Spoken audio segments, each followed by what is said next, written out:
able to do that. Okay, so we're recording. Okay. Omajnana timirandasya gyananjana shalakaya chakshurmritanyena tasmai shri gurave namaha. So here we are continuing with our Upadeśāmṛta meeting. We have reached verse number 3. And so now we're coming to the positive side, right? The first 2 verses are clearing away the negative side, removing the weeds. And now with verse 3, the positive, building the temple of devotion that is beginning. So the first verse, right, we heard the 6 urges, which we can go to, right? The urges of the my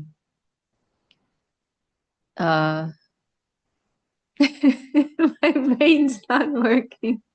Okay, Rishabhanavi, I know you can say. Tell us, what are the 6 urges?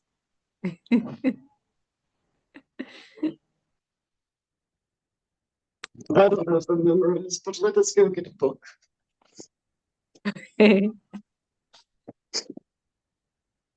Yeah, my mind is just a blank right now.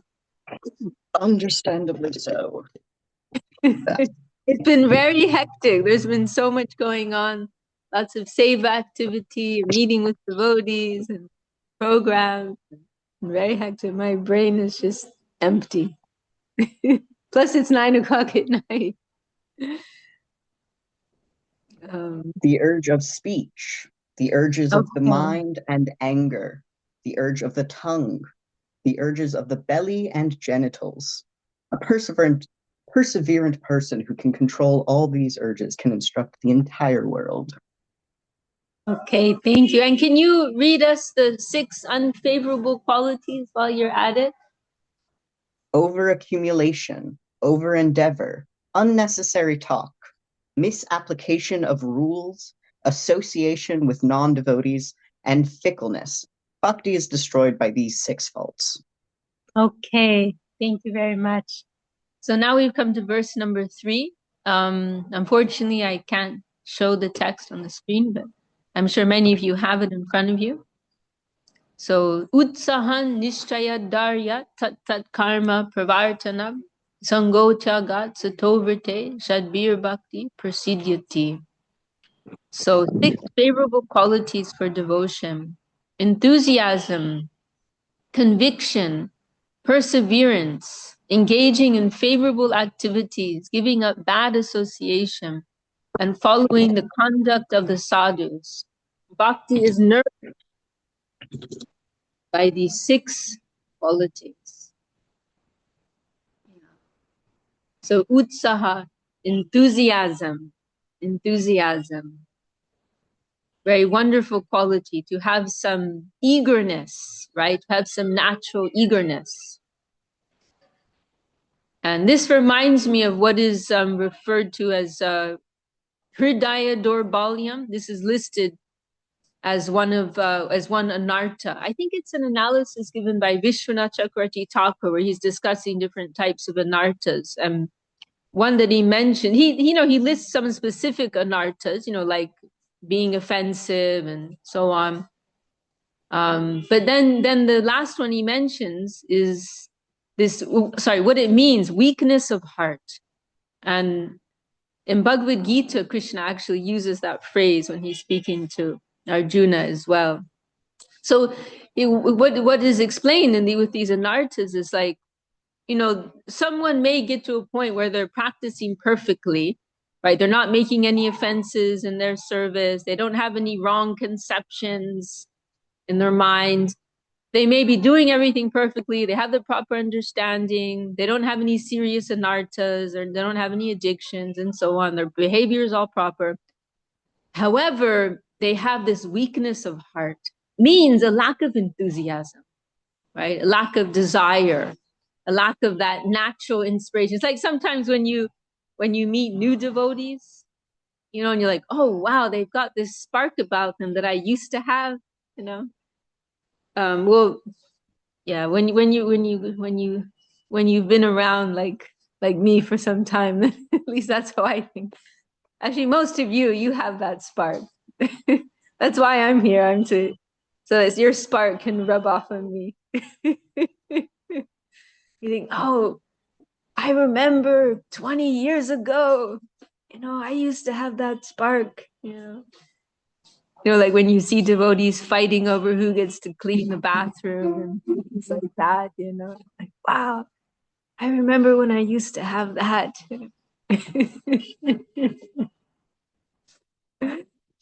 There's this one incident. I heard this from our Gurudev, Srila Govinda Maharaj. He told this one occasion, Srila Bhaktisiddhanta Saraswati Thakur, he was sitting out on his veranda with some disciples speaking, and it's raining.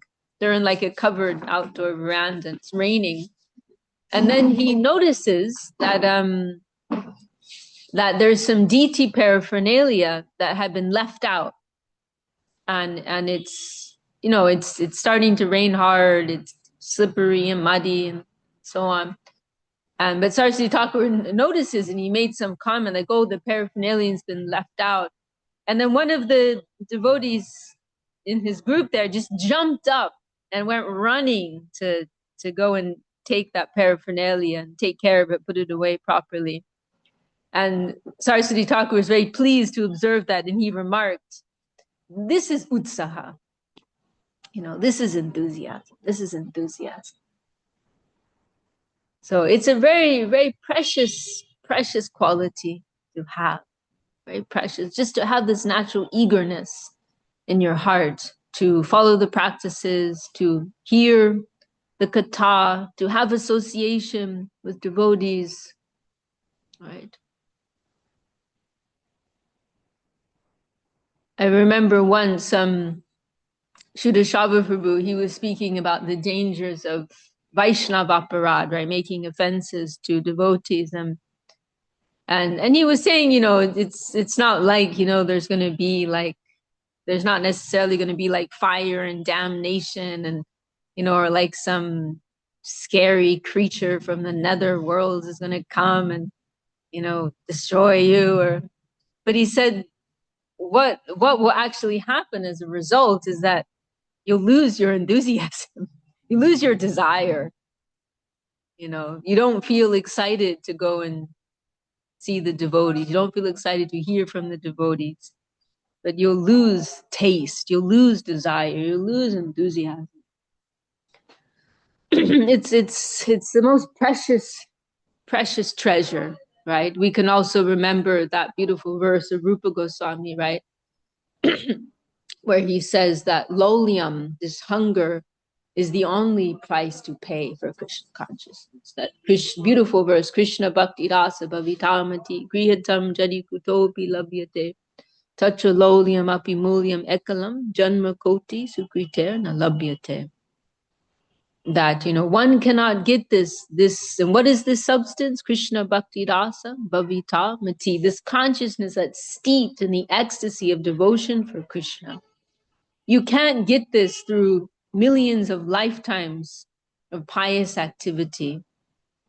But the only way you can get it is through your own desire for it, your own hunger for it, right? And it's not like that's something you can, calculate, right?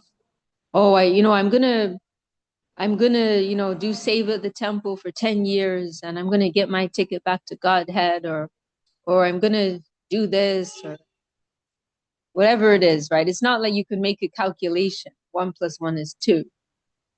But it's this, wonderful, vibrant, natural feeling of desire and hunger for Krishna consciousness. So when you see someone has it, we must try to capture it. We must try to get their association. Natural hunger, natural enthusiasm, natural taste, natural attraction to hear more. That is actually the best measure of how we're doing in spiritual life.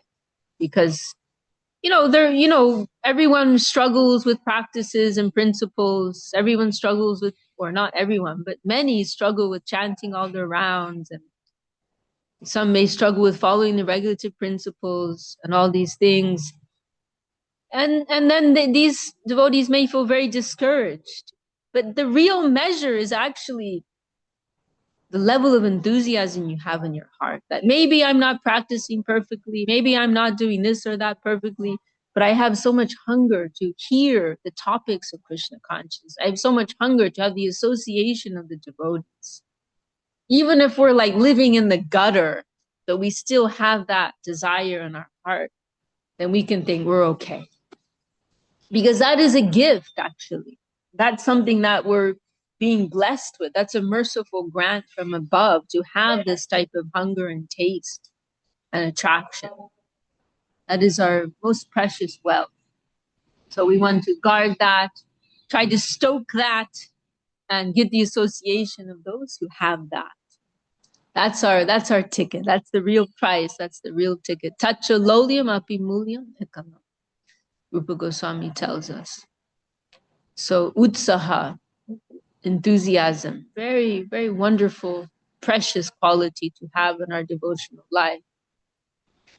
Then nishchaya, this is referring to conviction, right? To have firm conviction, firm faith, to also have confidence, right? It can also be understood like that, to have confidence in being able to continue. We have confidence in why? Because of the connection with our gurus. Oh, that's Echo who's joined us. Echo, nice to see you. Nice to see you. And also Somya Shaman Vijay are with us. Happy to have all of your good company. So, and you know, this is a point we've heard from our gurus, right? Our conviction, our confidence, it doesn't come from us, from our own ability, because if we think of our own ability, we may feel discouraged, but our conviction comes from the connection of our gurus, right? That maybe I cannot do this, I cannot achieve anything on my own, it may be a hopeless case, but I have the connection of my gurus. And so this will give us some confidence that yes, I must reach the goal one way or another, one day or another, one lifetime or another. You know, by the grace of my gurus, it is possible. They're giving something real, they're giving a real connection, a real process, a real goal. And one day, by their grace, right, it must be achieved. So, Nishchaya. Then Daryat, this Daryat is referring to, here it's translated as perseverance. Srila Sridhar Maharaj has also described it as patience. There was one talk of Srila Sridhar Maharaj I heard where one devotee was speaking very frankly and telling our Guru Maharaj, you know, he said sometimes very long periods in our life go by where we don't feel the touch of Krishna, he said, in our lives. And Srila Sridhar Maharaj responded very simply, and he quoted this verse, this Daryat, and he said, yes, patience, patience. That yes, sometimes it may be so, right? You know, I mentioned earlier, right, that not having enthusiasm, not having taste, you know, that can come because of offenses and so on. But it may also just be a part of our process that, you know, we have dips, right? We have highs and we have lows. It may also be a normal thing in our process of development. Sometimes the material energy is coming in stronger. Sometimes it's withdrawing and we're feeling more connection with the spiritual plane, coming and going, right? We're sometimes feeling closer, sometimes we're further away. You know, we are naturally unsteady, right? We are in a very, very beginner level. And so this Daryat is required. It is the case with anything, right? With anything that one is trying to learn, you know, anything that one is trying to develop in, you know, with the babies learning how to walk, right? They need some patience and perseverance, right? So that is necessary. And I also see it as like a test of our faith, right? That even if we're not feeling the buzz, right? We're not, we're not seeing the, that everything's all shiny and sparkly all the time, but we're still continuing with our practice, right? It's like, like sometimes children, they may say, oh, I want to be an astronaut, or I want to be a ballerina, right? And they may pretend or dress up that there's such things. But then when they're older, they may welcome Nazar. Sorry, we're so late today. But then when they grow up, if they think, oh, let me actually look into this, what does it actually mean to become an astronaut? Like how many years of study and training and internship and so on, and or a ballerina or whatever it is, right? Or to become a doctor, once those children have grown up and they actually look into what is entailed in achieving that in reality, then many of them may say, oh, I'm not ready for that. That's a lot of work, that's a lot of commitment and so on. And so similarly, in the beginning, everything may look very easy and very straightforward in our spiritual life, but then later, when we start to realize how difficult this actually is, and how high, this ideal is, then it's very easy to just become discouraged and say, oh, what's even the point? What's even the point? And so this patience, and it's a journey of not just a few days or a few years, but a journey of many lifetimes. That is something that we have to remember. And so we have to be patient with ourselves, patient with the process, patient with others. We have to be forgiving as well of ourselves and others. It's a long road. It's a long road. We have to have some conception of how large in scope, this process is, right? That over innumerable lifetimes we've acquired innumerable layers of ego. And Śrī Śrī Upadeśāmṛta says in one place, it may take many lifetimes, it may take several lifetimes just to become clear of one layer of ego. We hear in some special cases, one may achieve it all in one lifetime, but that's not the norm. So patience, right? We have to have some real view of the goal. This is not a get rich quick program, right? And ultimately our joy has to come from the process, not that we can't focus on, oh, I'm going to get there this life or next life. That we will become discouraged by that, but we have to find the joy in the process. And if we're really connecting with the reality of Krishna consciousness, we have good association, then we will feel that. We will feel that it is so complete and so full at every step, right? Om Purnamada Purnamidam, right? This Isha Upanishad verse. He is full. Any touch, any connection with the Lord and his devotees, even the tiniest touch, Ek Bindu Jagat Dubai, right? One drop can flood the whole world. So any touch, like Śrī Śrī Upadeśāmṛta says, one drop of the infinite is also infinite, right? The tiny little Giriraj Shila, like our Arjuna here. Arjuna, you want to say hello to everyone on camera? Come say hello. Say hello. So he's with a lot of utsaha, a lot of enthusiasm. He's now worshiping a very tiny little Govardhan Shila that came to him, tiny, like the size of your thumb. It came in a very mystical way. I was literally, if you want to know what happened, I was sweeping. Ananda Krishna was doing some painting in Govardhan, and we were helping him. I was cleaning, sweeping the floor of the building in our temple in Govardhan, and all of a sudden I saw this little Govardhan Shila in the pile of dust where I was sweeping. I have no idea where it came from. And I confirmed with Padmanabha Maharaj that yes, it's a Govardhan Shila.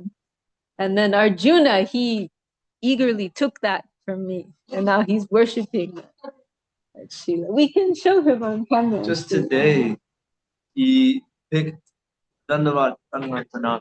We can show you why you don't go with that Shila. Just today, he picked a leaf, right? Yeah. And he said this will be his fan. But it broke. It broke. Like another. Yeah. He was so excited. He picked a leaf. Okay, here's Govardhan. Smaller. Yeah. Okay. Anugiriraj, the real Anugiriraj. Okay, maybe the size of 2 thumbs. Put it to the test.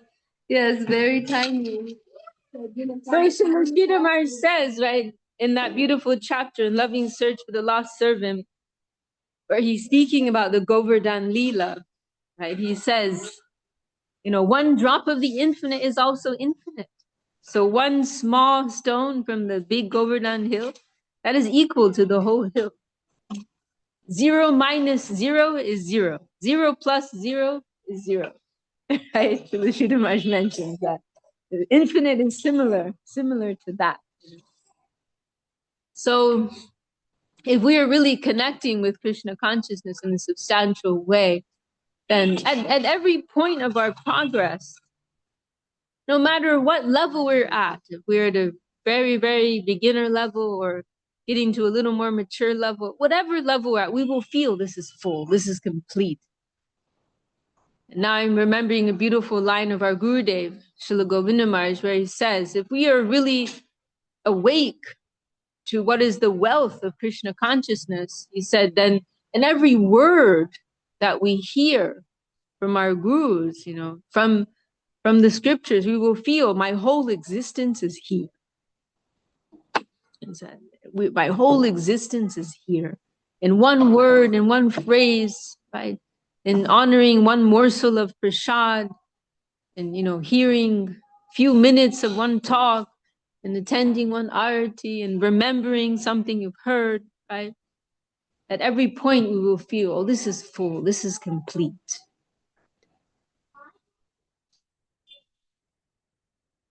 So we won't feel any lack. We won't feel that, oh, I'm missing out, or, oh, no, I want to get instant results, right? Or I need to fast forward my advancement. And then you get all these crazy things like persons imagining themselves in Goloka Vrindavan and imagining what their position is in Goloka Vrindavan. All of those things are symptoms of a dry spiritual life. Why is that necessary? Why is that necessary to fast forward your own progress? That is not necessary. If you're having a dynamic, living spiritual life, you will feel nourished in the smallest connection.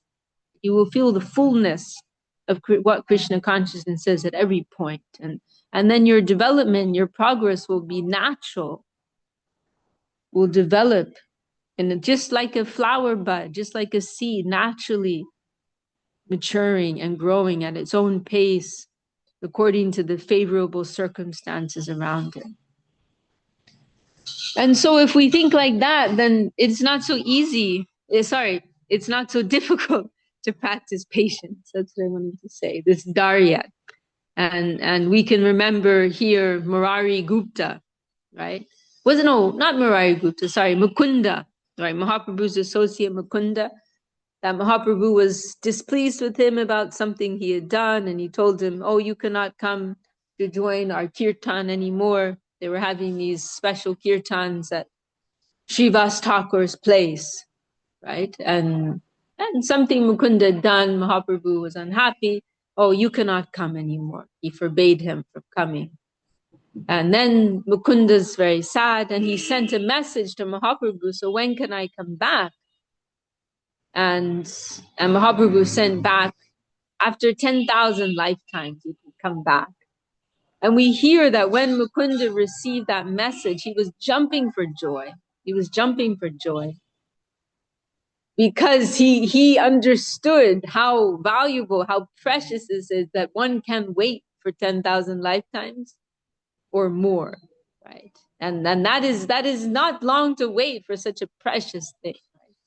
So if we have an estimation of how valuable this is, like if we can zoom out, think in terms of eternity, right?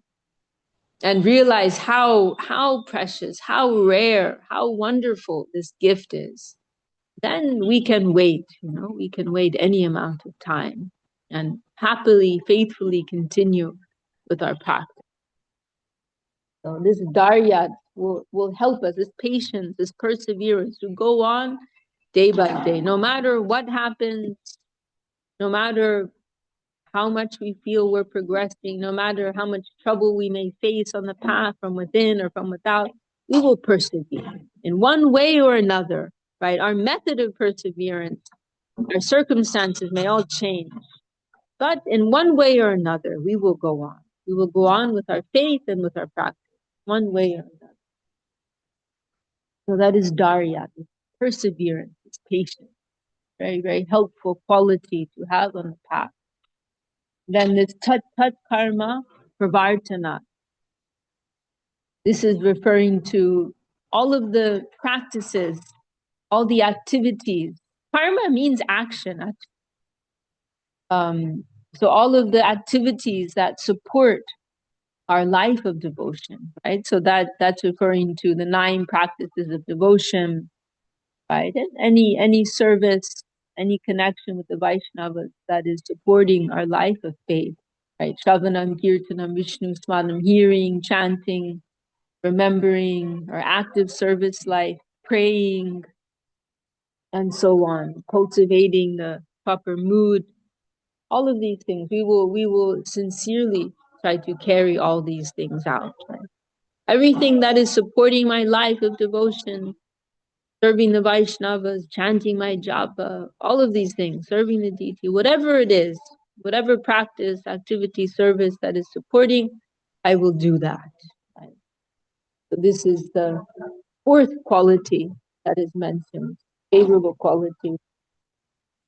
And the 5th, sango chagat, means to give up bad association.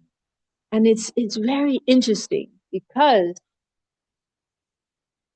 this point is given so much emphasis, the importance of giving up bad association, to the point that it's listed as listed twice in Upadeśāmṛta. Keeping bad association is listed as a negative quality, and then giving up bad association is listed as a positive quality. So that tells you something. It's the only thing that Rupa Goswami's mentioned twice in Upadeśāmṛta, right? So that he's actually included a negative aspect in the list of positive qualities. So to give up bad association, it is so important, so helpful for us. And I think we probably mentioned last week, right? Srila Sridhar Maharaj mentions that if we can give up all forms of bad association, we're almost there, right? Because the soul naturally wants to run to Krishna, right? Krishna's magnetic. Krishna's like a magnet. We are little metal particles that want to run to that magnet irresistibly. But if we're rusty, then the magnetism won't act, right? So if we can remove that rust, if we can remove all the things that are blocking, remove the anchor, right? That analogy is also given. Let the boat, then the boat, you're rowing the boat, but the anchor is holding you back, right? So if you lift up that anchor, in other words, all the bad association, negative practices, right? Then the boat's gonna go, right? It's gonna go fast, it's gonna move ahead. So it is very important, very helpful for our spiritual life to give up bad association, all its forms, right? And of course that may not literally mean physically giving up some association. That may not even be possible, right, in our circumstances. But it means that we are adjusting our consciousness, right? So that we're not investing our faith in those persons or entities. We're not making them the center of our world, right? We may have co-workers or family members also, right, who we may not consider to be good association, but we adjust our consciousness, right? We're not putting our faith in them. We are putting our faith in a more subtle and higher plane. So that may apply differently in different circumstances. Principle of giving up bad association. There's one verse that our gurus quote. I think it's in Bhagavatam, or maybe it's Chaitanya Charitamrita. I think it's Chaitanya Charitamrita. And maybe someone here can quote that verse in full. Sango Chagat, no. Sango Chagat e Vaishnava Achar. Something like that. That to give up bad association, this is the characteristic of a Vaishnava. That is mentioned. This is like a principal characteristic of a Vaishnava. Give up bad association. And we can also remember here, right, the two of the limbs of Sharanagati, of surrender, to accept what is favorable, to reject what is unfavorable. Both are necessary. Both are necessary. If we're only accepting the favorable, but we're still holding on to what is unfavorable, we're not going to get too far. These two principles are working together.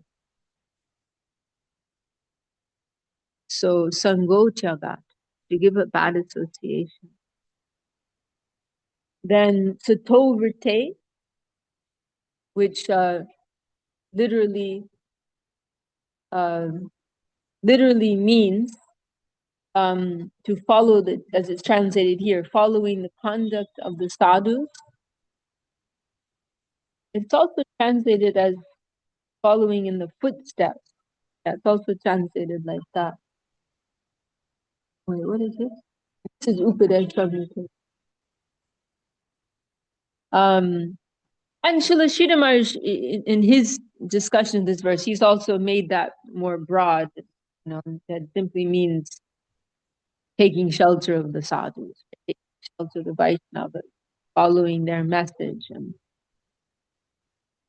their example, their teachings, and so on. So giving up bad association and keeping good association and taking shelter of the Vaishnava. I remember one talk of Śrī Śrī Maharaj talking about this point and this verse, and perhaps it comes in I forgot, we have to leave some time to read Śrī Śrī Maharaj's explanation. But he's saying, like, whatever may feel vague and abstract and remote and distant in our spiritual life, in the spiritual plane, it all becomes very tangible in the Vaishnava. It becomes very concrete. It's all living in them, right? Otherwise, what we read in the scripture, what we're trying to follow, it's all, foggy. It's, the scripture is passive. Right? The scripture may give us teachings and instructions, but it's in a very passive form, and it cannot actively correct us and instruct us. But in the form of the Vaishnava, everything becomes so beautifully personified, and with the touch of love.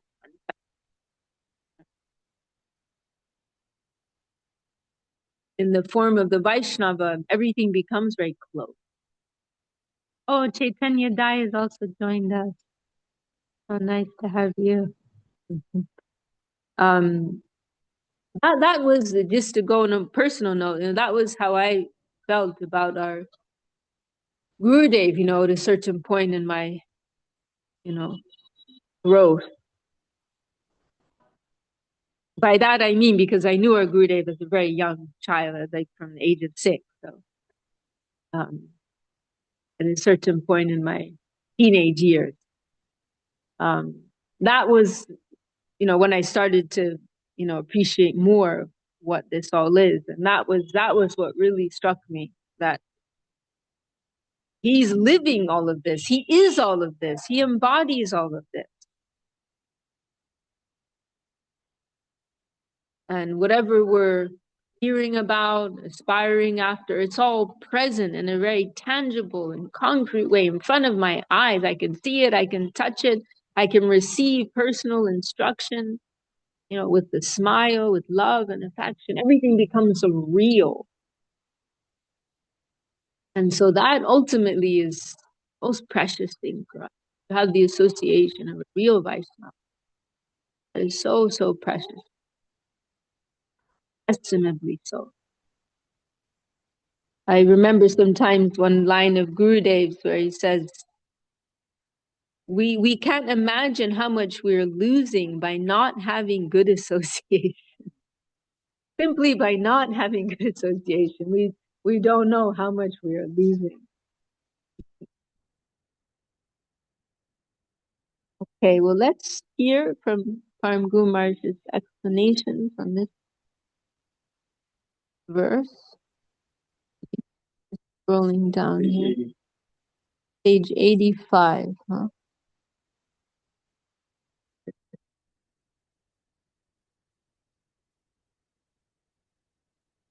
You know, suddenly, you know, like as we were saying, like we may get this after millions of births, millions of lifetimes, and Goloka Vrindavan is so far away.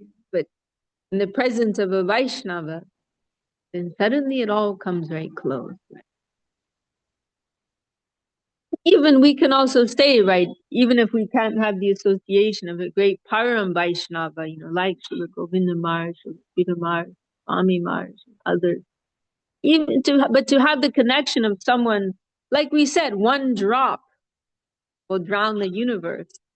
One drop of the infinite is also infinite. So even someone who may be on a much lower level, but has a genuine link with them, that's also so precious for us, because that little drop that they have, that's everything, you know, because that they have one drop of something real. You can also benefit so much. Okay, so we're going to read from Guru Maharaj Srila Bhakti Dakshadev Goswami Maharaj's discussions on this, the third verse of Upadeśāmṛta. Devotion increases by these 6 practices. They should be our fare, our capital for the journey. Utsaha, enthusiasm. Nishchoy, pure faith. Dharya, patience. Tat karma, pravartana, perseverance. To perseveringly go on doing the programs which are mentioned and required of us to do, Shravan, Kirtan, and so forth. Sango Chag, leaving the opposite association, anti-God association. And Satoverte, accepting, try to accept the sentiments, the feelings, the nature of thought of the higher. We shall try to associate with the sadhus, the devotees, and give up everything that is anti-devotional. We must continue this program to the infinite, and thereby we shall find him everywhere. If we withdraw from it, we will see darkness. It cannot be true. If we are following the real path, then if we stop, it will simply be horrible for us. So unconsciously, we will enter God's domain.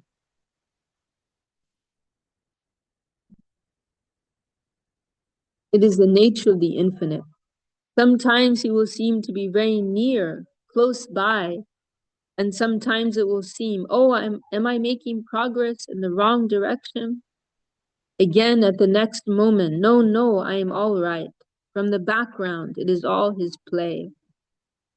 So many things may come, but we must always keep the association of the genuine devotee. That is the most important factor. In the absence of that, we must keep the association of the scripture, the words and thoughts of the devotees. That is our solace, our consolation, our capital, our everything. The holy books and the holy person. We must think that we are infinitesimal on the way to have the infinite. A real sadhu is a concrete thing to us. Everything is almost abstract, but a sadhu is a concrete thing. In their heart, we shall find existing feelings that are charged with God consciousness. That is something tangible. We can converse with each other. That will seem to be something tangible. Otherwise, almost everything is abstract. We must pray to the Lord so that we may have the real help of a real sadhu. And then Param Guru Maharaj quotes this beautiful line. This is from one of our songs, I believe by Bhaktivinoda Thakur.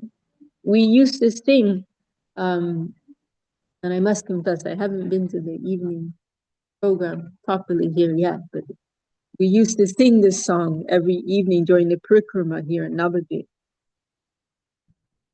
Kobe Shri Chaitanya More, Kori Be Nandoya, Kobe Ami Paibo Vaishnav Padachaya.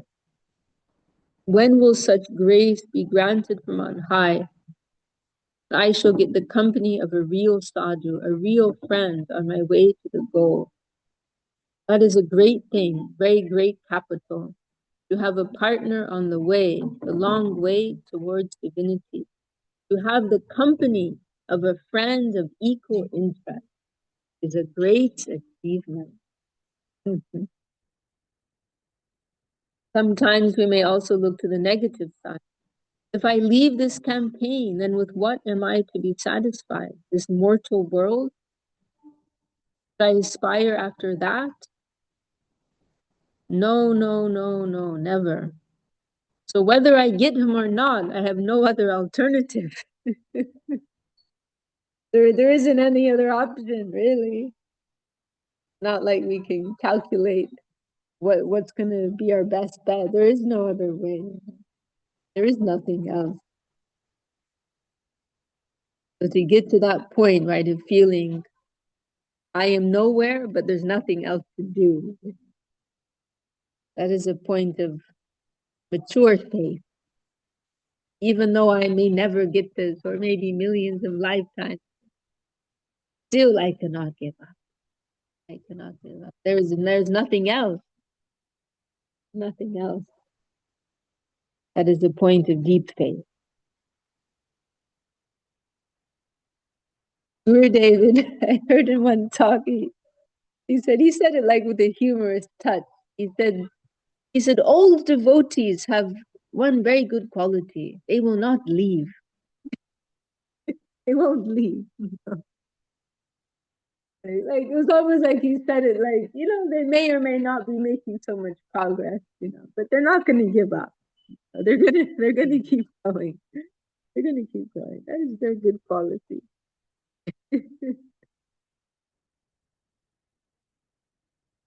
I cannot go back. I cannot be satisfied with the elements of the mortal world.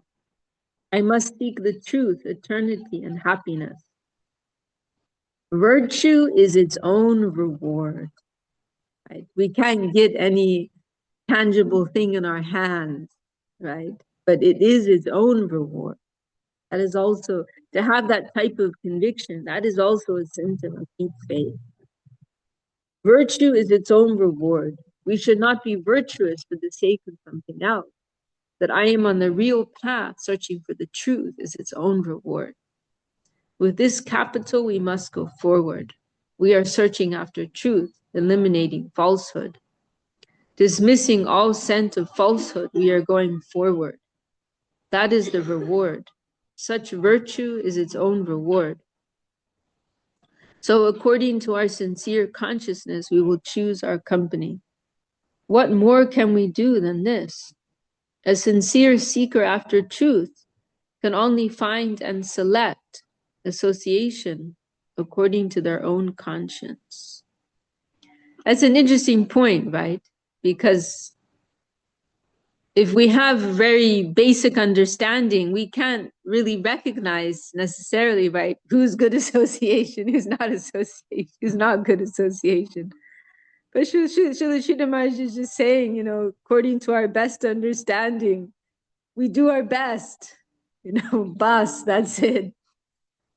According to our sincere consciousness, we will choose our company. What more can we do than this? Right? We just do the best we can, right? A sincere seeker after truth can only find and select association according to their own conscience. We have no other alternative. Otherwise, we must be cheaters of ourselves. True to our conscience, we shall select our association, who will be able to help us on this long journey. Only the search after truth must be our first consideration, not any other thing. That we will get some name, fame, money, or power. And this is a test, that will come to all of us. If not in this lifetime, in another lifetime. This test will come at a certain point, right? That we will be forced to choose. What will make me more, materially comfortable, and what's actually best for my spiritual life, right? Sometimes those things may coexist, right? It is like Śrī Śrī Upadeśāmṛta when he's discussing God consciousness versus society consciousness. Right? The society should support our God consciousness, and ideally they're in harmony. But if you have to choose between the two, then you have to go for God consciousness, right? And unfortunately, there may come that moment when we have to sacrifice a society consciousness and invite difficulty and trouble upon ourselves, right? Like we hear, for example, like in the case of Janardhan Maharaj, right? When he came to Śrī Śrī Maharaj, he actually had a very high position, right? In this other institution, hundreds, not thousands of disciples. I don't know how many, but he had a lot of wealth and resources and followers at his disposal. And he left all of that, to take a very humble position in the service of Srila Govinda Maharaj and Srila Sridhar Maharaj. And there were many others like that too, right? So, also with Goswami Maharaj, similar thing. So with many, that is one example. But that type of test may play out in different ways in the lives of many others when they have to choose path of truth or the path of nice life.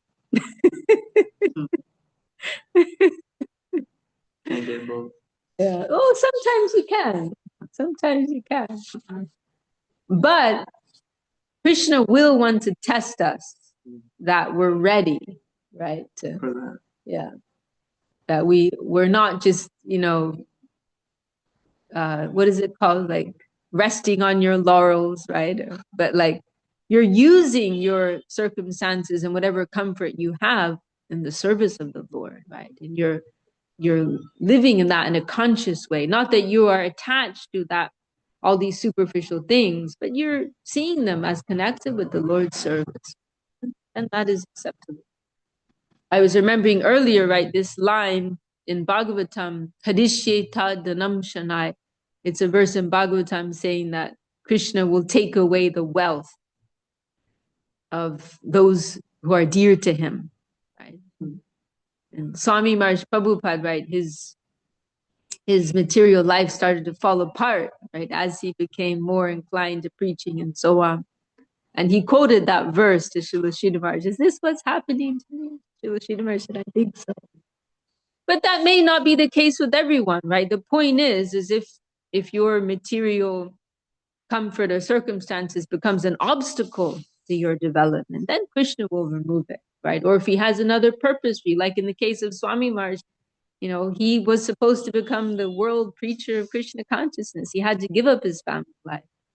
But in other cases, if persons are, like there's one great disciple of Saraswati Thakur, he's actually on our calendar, Jagabandhu Bhakti Ranjan. He was very wealthy Vaishnava, but he used his wealth, right? And it did not become an obstacle to his devotional life. And he did not see it as his own property. And Saraswati Thakur, and he gave, big, donations. He gave the donation for the building of the Bagh Bazaar Gaudiya Math, which became the flagship Gaudiya Math, and I think was the first Gaudiya Math constructed as well in Calcutta. He gave all the money for that. And Srila Saraswati Thakur expressed so much appreciation for his service. But this Jagabandhu Bhakti Ranjan, he wrote something expressing almost like a type of shame, you might say. He's saying, you're praising me, but what have I done? He says, I've only given you what is yours, right? Nothing belongs to me. The devotees feel that they are just, what's that word? Custodians, I think? No, stewards. My friend Isha Bandhu, he likes to use that word. We're just stewards. You know, we're caretakers. Oh, thank you, Midoriya Leela. Yeah, that's the word. Yeah, stewards. He was on it. Exactly. We're just stewards. That is the feeling, right? That we are stewards of the Lord's property, and everything is to be used for Him. Right? So if someone, like also Sudama Vipra, right? Sudama Vipra, he was Krishna's boyhood schoolmate, and in later years was living in poverty. Then we hear later, when Krishna learned of his circumstances, he gifted him with this palace and all this wealth. But there's one place where Srila Sridhar Maharaj is talking about this, and he says, but Sudama Vipra received this with service-centric consciousness. He's not like, oh wow, I hit the lottery, I won the lottery or whatever, Yes, okay, this has come to me now, and I'm also receiving this in a mood of service, with this steady mindset. So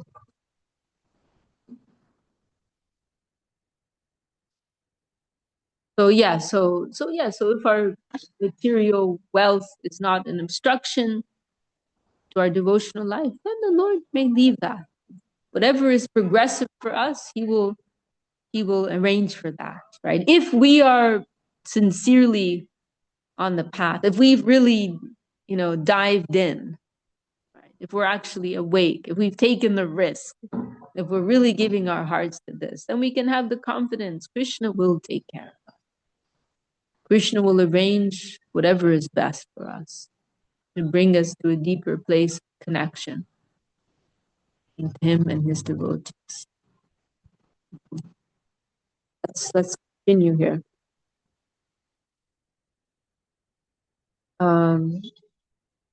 So only the search after truth must be our first consideration, not any other thing, that we will get some name, fame, money, or power. These things must not come into consideration when we are searching for a real companion. Only the truth and not any outside capital or temptation. Anya bilash, karma, gyan, neither power nor rest, nor any fleeting desire or trifling thing, neither trifling acquisition, nor organized acquisition, nor idleness, nor salvation, entering into and being reduced to zero. None of these things should dissuade us. Some of that may have not sounded so clear, but there's a place where I saw one talk of Śrī Śrī Upadeśāmṛta. She refers to the impersonal Mayavad conception as a type of laziness. I guess you could say like ideological laziness, because it's like we can't harmonize differences. We can't harmonize variety. We'll just lump it all together and say everything's one. So or also, I guess you could say like, I don't want to do anything. I just want to enter the void, right? So Śrīla Śrīla Maharaj says idleness, this attraction to idleness should not distract us from the goal. So the pool of exploitation, in other words, the pool for exploitation as well as renunciation should not distract us from our high goal. I think that's it. It's shorter, this one.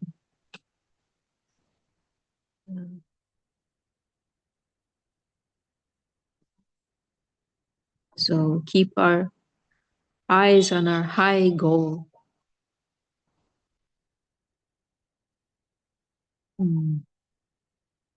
Well, anyone want to add any final thoughts? Bring up any point before we close for today? There's one really wonderful, but now I'm having internet problems here, so I don't think I can bring it up, but there's one very beautiful talk. It was actually Śrīla Śrīla Maharaj was talking about the example of Sita and Ramachandra, how they show this noble example of living a life for the truth, right? Ramachandra gave up his royal opulence, kingdom, position to go live in the forest, right? For 12, 14 years. And then Sita followed, Lakshman followed. Why? Because Ramachandra had to uphold his father's obligation, right? The promise he had made to his wife. And so Ramachandra honored that and is showing this example, right, of Dharma above all else, truth above all else. And so he says, we must keep our eyes fixed on the high goal of truth. And he also says, we will trample under our feet, right, all the temptations of the world.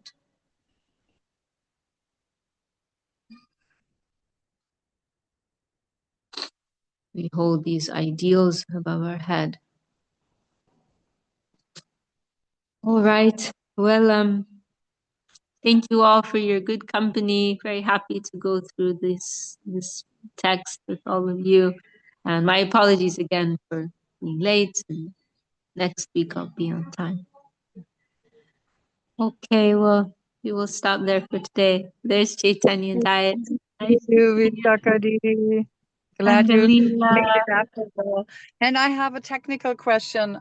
You actually made me host, not Vishuban like you thought, and I admitted all those people and I pressed recording. Oh, thank you. But then what do I do with the recording? Like how do I Did I you send it to select to the cloud?